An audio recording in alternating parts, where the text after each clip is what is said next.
Sampurasun. Kumaha damang murid amai nu garelis tur karasep. Dinten ayeuna urang pendak deui sareng amai dina materi nu kadua nyaeta perkawis dongeng. Mugi-mugi dina pembelajaran dinten ayeuna aranjeun dipasihan kasehatan sareng kalancaran dina kagiatan belajar mengajarna. Mangga regepkeun.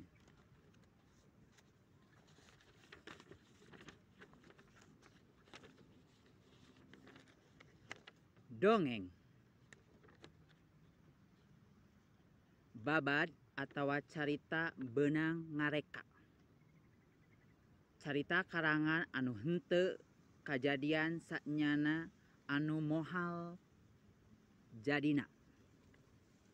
Dongeng teh dibagi jadi sabaraha jinis.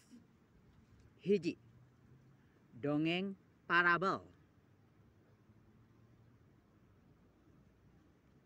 Nyaeta dongeng anu nyaritakeun kahirupan jalma di masyarakatna jeung dina sajarahna. Umpamana bae dongeng para nabi, dongeng para wali, dongeng tukang tani, dongeng para raja, jeung rea-rea deui. 2. Dongeng fabel. Nyaeta dongeng anu nyaritakeun kahirupan sasatoan.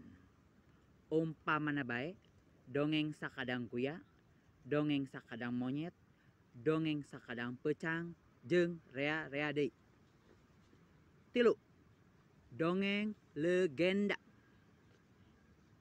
Nyaeta dongeng anu nyaritakeun asal muasal kajadian hiji tempat, kajadian hiji barang, kajadian sasatoan, jeung kajadian tutuwuhan atawa nu sejena.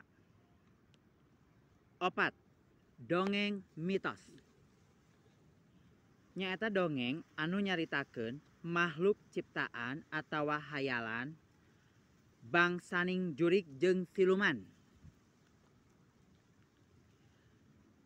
Dongeng oge miboga ciri-cirina. Nyaeta diantarana hiji,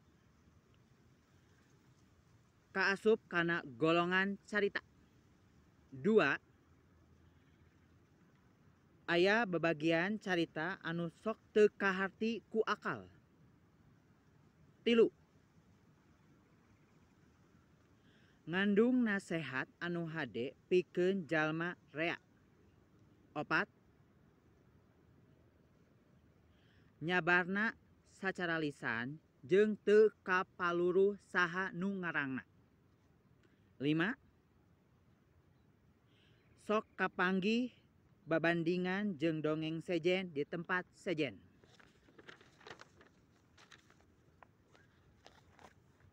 Sakitu wae anu tiasa ku amai dugikeun, hapunten bilih aya kalepatan dina ucapanana. Mugi-mugi aranjeun tiasa uninga kana materi dongeng. Hatur nuhun.